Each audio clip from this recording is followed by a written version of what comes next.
Hi hello welcome to my first vlog video. ಇವತ್ತು ಕಡೆ ಕಾರ್ತಿಕ ಸೋಮವಾರ ಆಗಿರೋದ್ರಿಂದ ಮನೇಲಿ ಸ್ವಲ್ಪ ಕೆಲಸ ಜಾಸ್ತಿನೇ ಇತ್ತು. ಮಕ್ಕಳು ಎಬ್ಬಿಸಿ ಅವ್ರಿಗೆ ಸ್ನಾನ ಮಾಡಿಸಿ ತಿಂಡಿ ಮಾಡಿಸಿ ಲಂಚ್ ಪ್ಯಾಕ್ ಮಾಡಿ ಅವ್ರನ್ನ ಸ್ಕೂಲಿಗೆ ಕಳಿಸಿ ನಾನು ಸ್ವಲ್ಪ ಫ್ರೆಶ್ ಅಪ್ ಆಗಿ ತಿಂಡಿ ತಿಂದು ನನ್ನ ಡೈಲಿ ರೋಟೀನ ಸ್ಟಾರ್ಟ್ ಮಾಡಿಕೊಂಡೆ.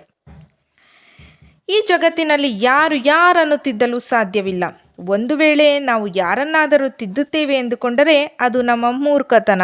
ನಮ್ಮನ್ನು ನೋಡಿ ಬೇರೆಯವರು ತಿದ್ದುಕೊಳ್ಳುವಂತೆ ನಾವು ಬದುಕಬೇಕು ಅಷ್ಟೇ. ಈಗ ಅಂದ್ಕೊಂಡು ಮನೆ ಕೆಲಸ ಮಾಡ್ತಾ ಮಾಡ್ತಾ ಮಾಡ್ತಾ ಟೈಮ್ ಹೋಗಿದ್ದೇ ಗೊತ್ತಾಗಲಿಲ್ಲ. ಮನೆ ಕೆಲಸ ಮುಗಿಸೋ ಅಷ್ಟರಲ್ಲಿ ಮಧ್ಯಾಹ್ನ 12:30 ಆಗಿತ್ತು. ಹಾಗೆ ಮಿರರ್ ನೋಡ್ತಾ ಸ್ವಲ್ಪ ಹೊತ್ತು ಮೊಬೈಲ್ ನೋಡ್ತಿದ್ದೆ. ಯಾಕೋ ನಿದ್ರೆ ಬಂದಂಗಾಯಿತು ಅಂತ ಹಾಗೆ ತಾಚಿ ಮಾಡಿಬಿಟ್ಟೆ. ಆಮೇಲೆ ಎಚ್ಚರ ಆಯಿತು, ಎದ್ದು ನೋಡಿದರೆ 4:40 ಆಗಿದೆ ಟೈಮು. ಆ್ಯಕ್ಚುಲಿ ಇದು ನನ್ನ ಮೋಸ್ಟ್ ಫೇವ್ರೆಟ್ ಟೈಮ್. ಯಾಕೆ ಅಂತ ಹೇಳ್ತೀನಿ ಬನ್ನಿ. ಆಚೆ ಬಂದ ಕೂಡಲೇ ಆ ಕಡೆಯಿಂದ ನನ್ನ ಚುಲ್ಟು ಪುಲ್ಟುಗಳು ಸ್ಕೂಲ್ ಮುಗಿಸಿ ಬರ್ತಾಯಿದ್ರು.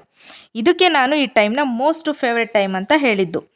ಬೆಳಿಗ್ಗೆಯಿಂದ ಮನೆ ಕೆಲಸ ಮಾಡಿ ಅಡುಗೆ ಮಾಡಿ ಒಂಟಿಯಾಗಿ ಟೈಮ್ ಪಾಸ್ ಮಾಡ್ತಿರೋ ಎಲ್ಲ ಮದರ್ಸ್ಗಳಿಗೂ ಇದು ಒಂಥರ ಫೇವ್ರೆಟ್ ಟೈಮೇ ಆಗಿರುತ್ತೆ.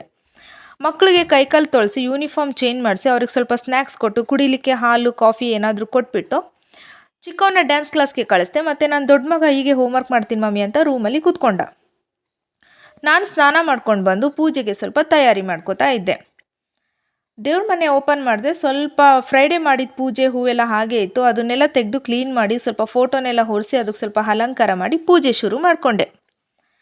ಅದೆಷ್ಟೇ ಬಾರಿ ದೇವರ ಜೊತೆ ಮುನಿಸಿಕೊಂಡರೂ ಕಷ್ಟ ಬಂದಾಗ ಮೊದಲು ನೆನಪಾಗುವುದು ದೇವರು.